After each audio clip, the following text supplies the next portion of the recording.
yi woto a ebeboa esiesiw ama waye kama ama wapomuden esipi esita eno no nyese yade wo yade ni ho na emomo de bo wo ho ban akwese preventive measure bi a wo take eno ntini ye momodin ase ye bema ya pomuden no ahia yen fi se obi timi de ne car kosi fitting shop da krope ebo ho ka over 5,000 Ghana 10,000 Ghana and over ye betimi aka chense wo shafta say o ade we wo se wo sesa ade we wo se wo sesa ade we wo se ye ni say obegina ne na so aboka over 5,000 Ghana cedis nanso okwa hospital na doctor chure duro 200 cedis mana ebe ya asem oje prescription na no de akoto ni dem ebe da ho saa won to da opem say yare ni mu be din emu be din so ebeduro na chese obi be se are you too late enu ntimi sere yema ya pomuden no enye the first a ebehia yen ansa na ne aka bia bisa okobo ka ahoka okobo niema bia sabio enhyeda ehu hia de but enhyeda enhia nchen ye nipadua no bisa sesi a wo yare da wa ka no be den watwi sa wo yare da wo sisi a adwuma na wani abre ho na wo koba wo yese no be den wanya ahoden de akotena adwuma ni mu aye adwuma no enu nti sa wo ahoden mapa na wo apomuden mapa ena wotimi ye bibia wo pesa wo ye den wo ye bia enu nti ye momodin ase ye bema ya pomuden no ehia yie ye number no eye 0201 944 485 0201 944 485 0554 820910 0554 820910 ubetimi afre na say yasem bisa wonso e contribution bi a opese etiefo eti ubetimi afre na wonso de wadwenkyere no aba ye betie ama wo franchia no eye wapomuden na wagye so se ewo mea mensem wapomuden na wagye me so se ewo mea mensem no esese kire wo se wankasa wapomuden no ekitawo wankasa wapomuden no ewo wa wonsem enyame ena meba be ya mawo enye obi ena obeba be ya mawo na emom eye wankasa ena wo take charge of wa health enu nti entna ho emma eniema enye basanwie na wakọ ama obi nso akoka kire wo se efrifie na sika na esese nka wo de hwe wo ho yade no de akwaso refie akose ni nyina ebewie akire no na aye too late Jumedi a wasungusu a wutie eya Ahenkan apomuden mre jumedi wa Ahenkan 93.3 FM so ya homatrofo no eye 0201944485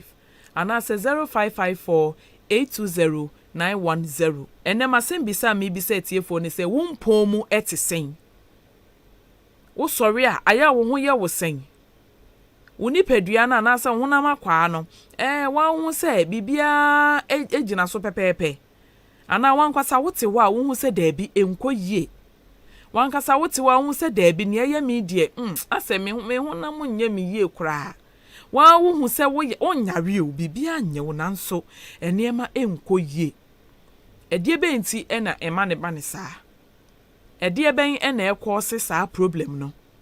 0201944485 0554820910 ubetimi afre na wo de wadwenkyere aba jumedi eso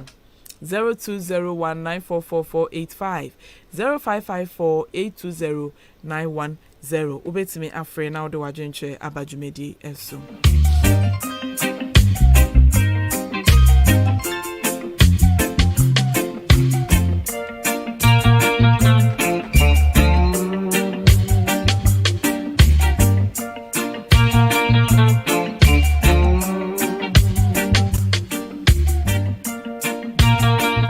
na me kai wo say yen WhatsApp any SMS line no 0594 841 044 0594 841 044 ubetimi e de wo message afa ho e de amaye bekenkan ama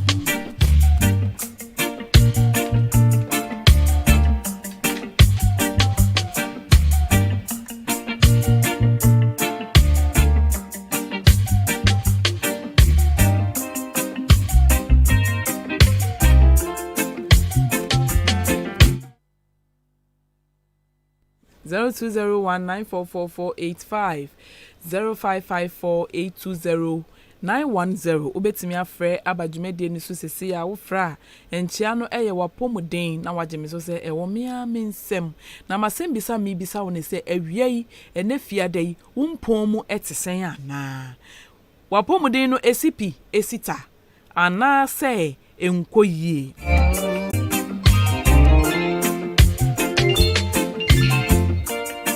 na me kai won so say yes stream live on Facebook search for Ahenkan 93.3 FM no capital letters na won so ebra ho ne behwe na wo comment bi ana asasem bisa bi a won so wetimi e de atowo na yakenkan e de amount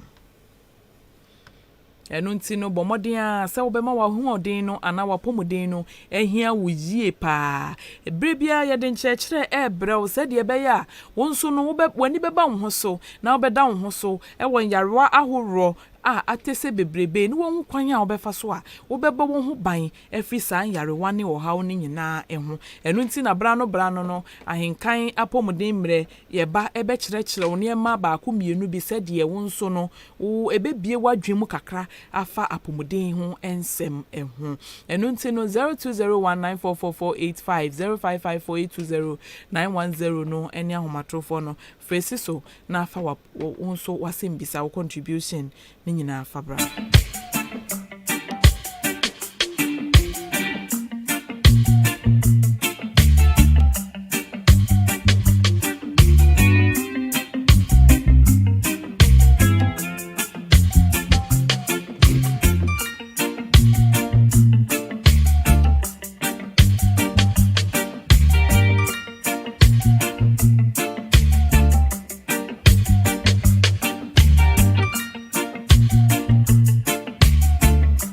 na me kai wo se dwumedie a wasoguso a wutie ya Ahenkan apomuden medwumedie wa Ahenkan 93.3 FM so yen WhatsApp any SMS line no 0594841044 0594841044 ubetimi asend o message anasa o contribution bia e de afa ho afin so ahomatrofo no 0201944485 0554820910 empempi no bia ahomatrofo ni tum say ya e friend ya e mantem aka be 5 minutes no mepamoche ye be fry em friend ntem na eye mre ene ye de ye adwuma emre ni nya so pe na aso ofra yentimi emfa yentimi pa chopa se wo be fra na wa friend ntem na wo de wasembisa no aba na yetimi ayiwa no se de won so ope no no na ma bibia aye kama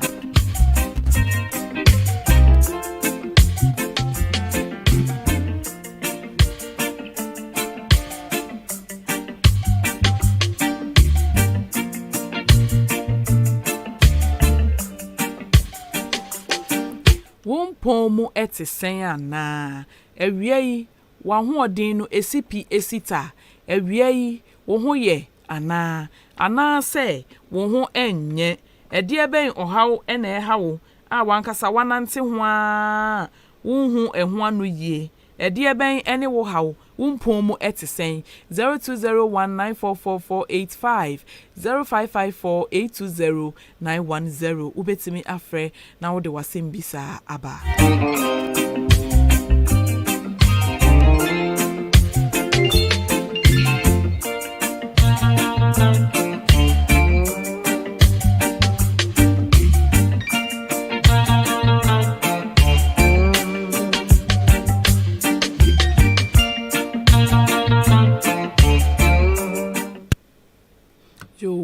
gusua kai wosa Ahenkan apomuden mredwumedie no wasoguso awuti ene ye be kasafa maintaining a healthy life maintaining a healthy life kwan a wo be fa so a wo apomuden no ebesipi na esita eniema bi a wo be ye a wo de besi yare ahoro eho kwan afri unipadua emu niema a wo be ye a ebebo ho ban afri yarewa ahoro ho se de be ye a wo ho a wankasa unipadua no nko introduce yare bia emra megu nipadua ne so na enkonkotwa ho kwan na so emma entem ya bobo niema bebre so niema a wo be ye a ebema wo apomuden na wo mpon mu no esipi na esita megidi ye se wa fa bebre e de atu kotoko mu a won so wo de bebo ebra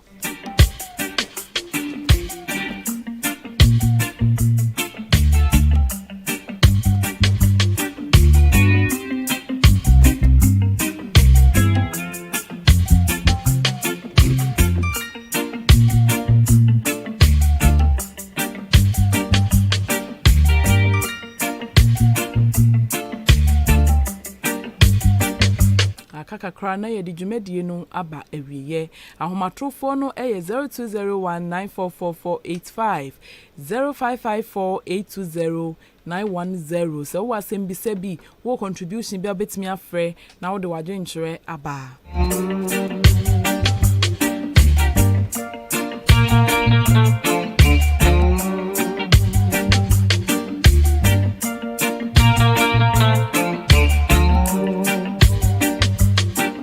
na wo franchia no wapomuden na wageme so se ewo me a mensem kose wo betimi assign afre aba 0201944485 anase 0554820910 wo betimi assign afre e de abaso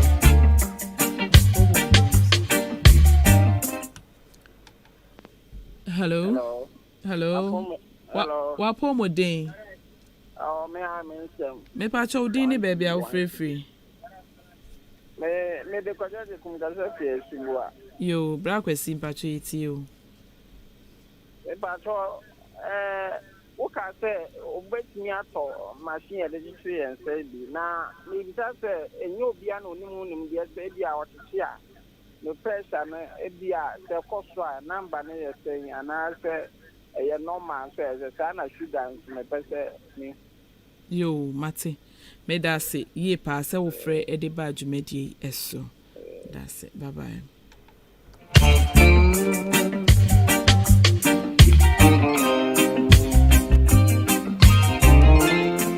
yo na me ka se wo betimi ato machine na ye de chekere ye nsa ni bi sisi akra de ne aba no electronic ones no eno ne de nti se ne wo de be chekere wo nsa na wo be mia fo da bi ne omotonton ne de eno no electronic one eno no woye ya na eno ankasa figures no de abegu so kama de amount na BPD enka wo ya branti a wasi so anase ababa wa wasi so anka wanya bro so a esoro de ne beda ebia 120 na ase de ne wo 90 80 70 anka ye normal 110 90 ye normal 120 90 eno kra no se wusua bebra 120 ho no ye hwe ne kakra monitor ne kakra but eno ne kra ne nhyeda nyehu na emo munyanya 130 ho ekọ as a young guy and as a young lady a ho ne wo se wo start ehwe ne yie ba me ma me bia wanya 69 years 70 years ne so nya 130 90 138 eno ne de ye befa ne se bia eno no ye because ne fie ne duranim ho na makwa no nipadua na kwa ne nyina no ekọ nanim nanso wo young one ne de unya 130 135 ho kona eno ne de na ese ebo wo kokko e na ase de ne nso no se nya ba 100 se bia 130 100 130 110 debi en de na chese wo ye enya BP na ani santie wo se wo hwe na wo bon mobile na wo so anu yi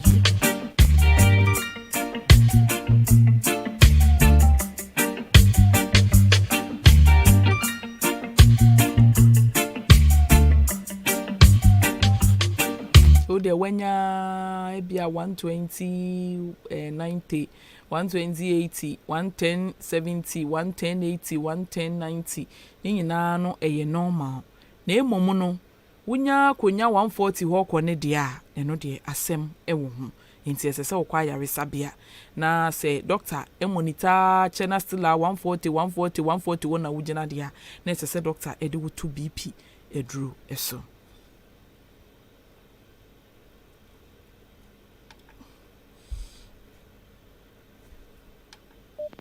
Hello.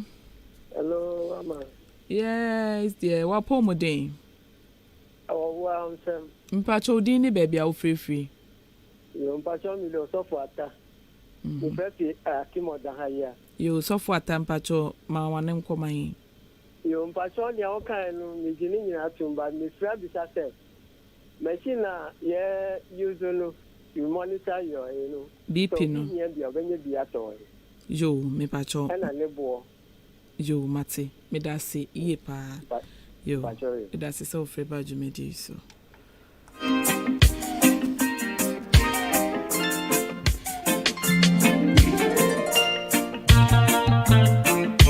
Me pacho machine no baby a ye tonton apomuden ho niama bia wo kwa wo benya bi. wokɔ a wobenya bi empempimpo no yɛwɔ drugstores ni bi wɔ hɔ kora a wɔn tuntum bi ɛno nti sɛ wɔ dan ha wobɛtumi akɔ Kenop pharmacy akɔbisa sɛ wobenya bi wɔ hɔ a anaa mpo sɛ deɛ wɔ estate yɛ wɔ greens wo sɛ ni nyina wobɛtumi akɔbisa sɛ wobenya bi a because mpempim yɛ wɔn tuntum bi ɛna ɛboɔ ne deɛ mesrɛ mintimi ɛnka ɛboɔ biara ɛwɔ ha sɛ efi sɛ menhyɛ da nim deɛ wɔn tɔn no nti bɔmmɔden na kɔ hɔ na kɔkɔ bisa wokɔ na sɛ bi wɔ hɔ a wɔn bɛtɔn bi ama na anɔpɛ biara no wa watimi akyɛke wo BP no ɛwɔ fie 0201944485 0554820910 ofranchia no ɛyɛ wapɔmuden na wagye me so sɛ ɛwɔ mea me nsɛm na mpo no wo mpɔn mu ɛte sɛn anaa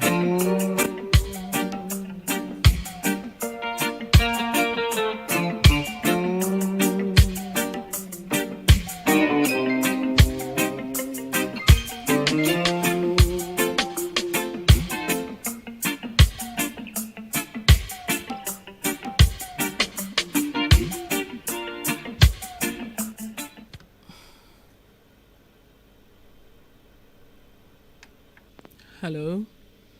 Hello. Wapo modern. Me pacha udini baby au free. Yo, da kwa kase free abena se me pacha etiu. Yo. Apia me ko doctor dia obuti mi pressure ewo form. Okay. Ne hami fa mi na me pacho ewo form no aya wo bisa figure na na utimi nya te sesen wo bisa wo monka da bi o wo bisa omo beka akire o menim ne nti a omo nka nkire fi se wapomuden no se de ka se wo wa wo nsem no ehu hia se ne yekoso bia no wankasa wo behu enu nti minim ne nti a wo se wo nka nkyerɛ because mpepi no wo mo BP ne ko ba be check ya tworogu paper so de ma no nti bia wo nhyɛ da misa ema omo enye we se nti mesrɛ wo san akɔ bie ma bisa ema me why na mesen yi wa no na wo bisa se ebe ha wa na meyi wa no me da se wo frɛ ba dwumedie ba jo say omo kyerɛ mu sɛ enya de a obey de wo bewu aha okay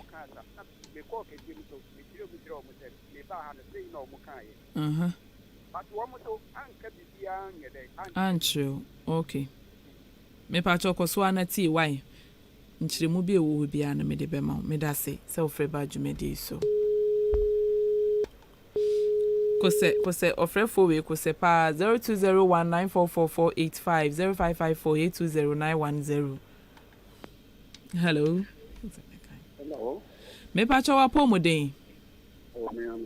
me pa cho udini baby a ofrefri yo nana pa cho yeti yo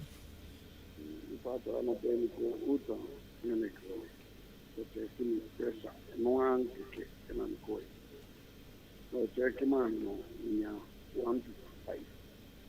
but also nya say 155 and one or trauma but it's a dance or tro 155 for pay me pacho okwa yaresabia no ehfa zungu clinic na and or tro 155 no one fa baby an tun finfina antworo hwe wase oh Debbie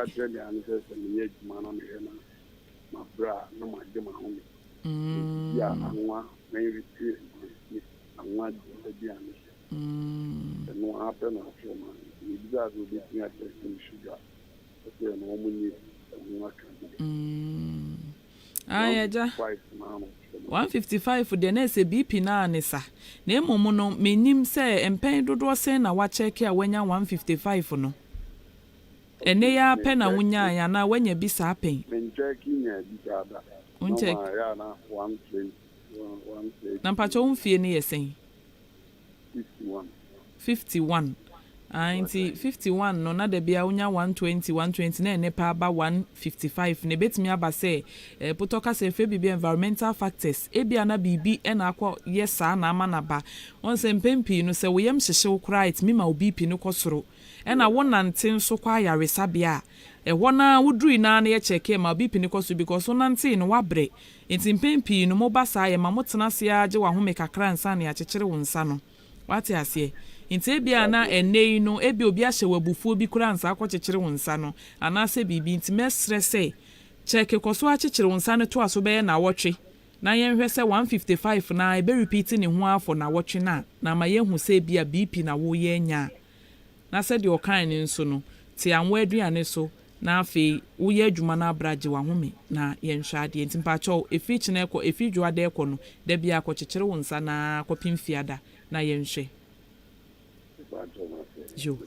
yo menso medasi ye pa yo 0201944485 0554820910. Hello wapo modern me am in sem me pa cho din ni baby free pa che se me AK odi ayire nye free asene yo obi ayire nya free asene pa cho ye ti o me pa cho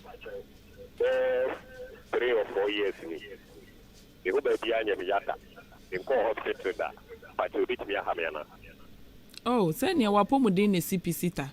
se wo ho na se hwe nye 3 years ni nko hospital da bibia nye wa na se wo ti apo nti de obeya ne se obema exercise na ye mo na obekoso a hwe wadidie mu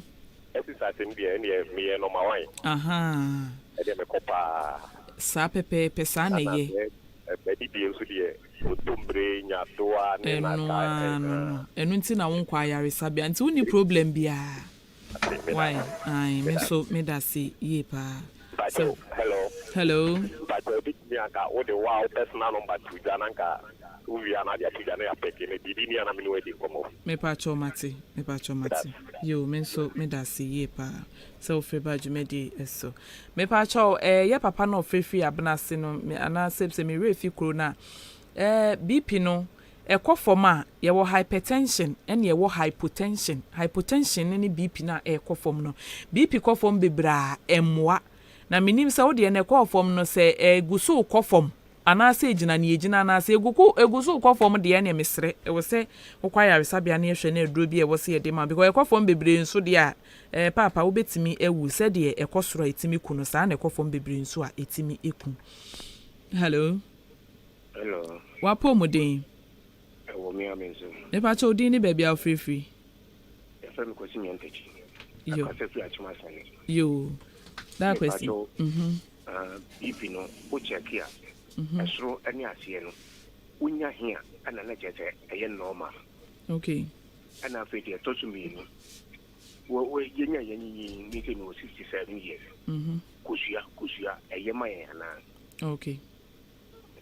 yo menso medase ye pa BP no o check ya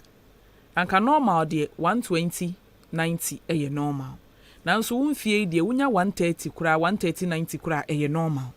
na emu mefi 140 ho kona fanse 135 ho kona de kone de mesre na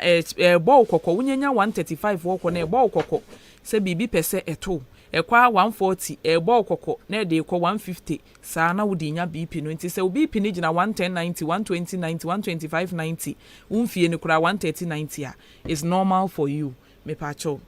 normal ena ye papa ba ko na wo free old town no mesre se wo check wo BP a ye ntworo soro de pe nti mesre next time mokwa ka che omo se omo ntworo diastolic ne systolic ni nyina ma no ntworo esoro de pe enja ase de no fi se mpempi no ase de no kora wo soro bebre na aye ekosi for alarm ase de no ekosuru bebra na ehu enti mo ntworo soro de ne pe ma na wonja ase de no ontworo ase de ni nyina emfa nka ho ema ya papa san bisa ase kosua bebre ni age na ye me pa choda enye kosua de yoku na ye cholesterol nko a o cholesterol nko anti empo no hwehwe mu bi emre bi e ba ye kire se anka nipa bia no wanyi no kosua kra de nka 1 pe in a week na watwe mu ni nyina anka kosua de odi ba akopa